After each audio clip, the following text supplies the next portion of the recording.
Well, there's a very real threat of famine in West Africa's Lake Chad region too. For more on that, we're joined live from Lagos by CGTN's Deji Badmus. Deji, what efforts are Lake Chad countries making to avert a crisis in the region?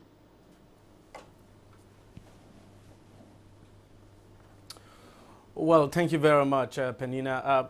Let me start by saying what Nigeria is doing, because it appears Nigeria is the most affected, considering the number of people from the northeast who live close to the Lake Chad region, because we've not heard much from Niger and Chad. Now, Nigeria, on its part, has set up what it calls the Presidential Committee on the Northeast. That committee is charged with the responsibility of not just helping the people of the Northeast who have been displaced by the Boko Haram insurgency to resettle.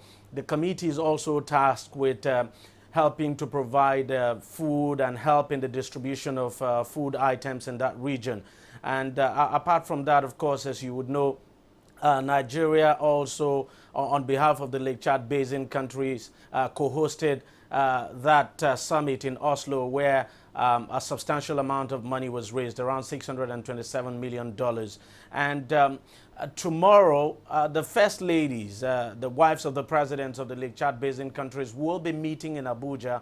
We're waiting to see what they're going to come up with.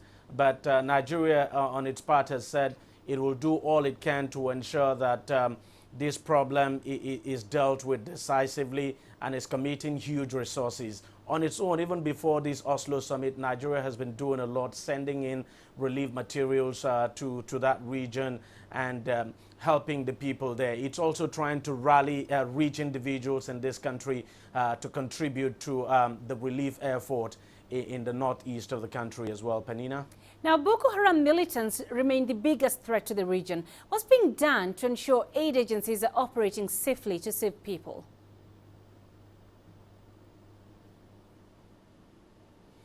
Well, there's no question at all that Boko Haram is a potential threat in that region, and has been the reason why, for instance, it's been difficult to reach and access some of these displaced people.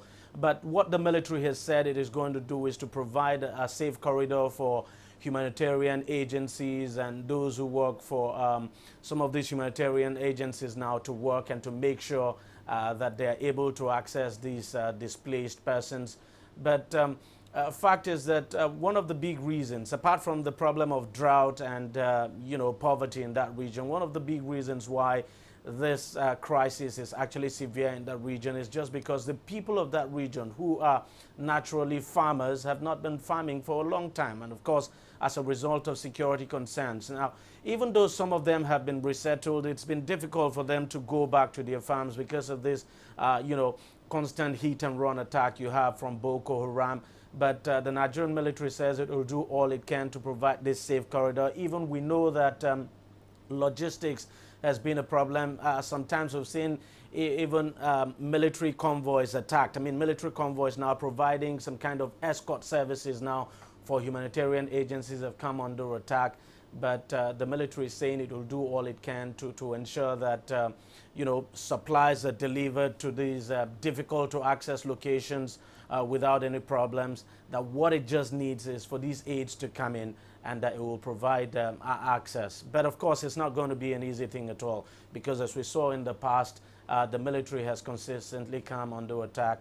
But then the aid agencies say they are ready to, they are ready to resume work and to ensure that they access these difficult to access locations now, if the military provides that safe corridor for them to work.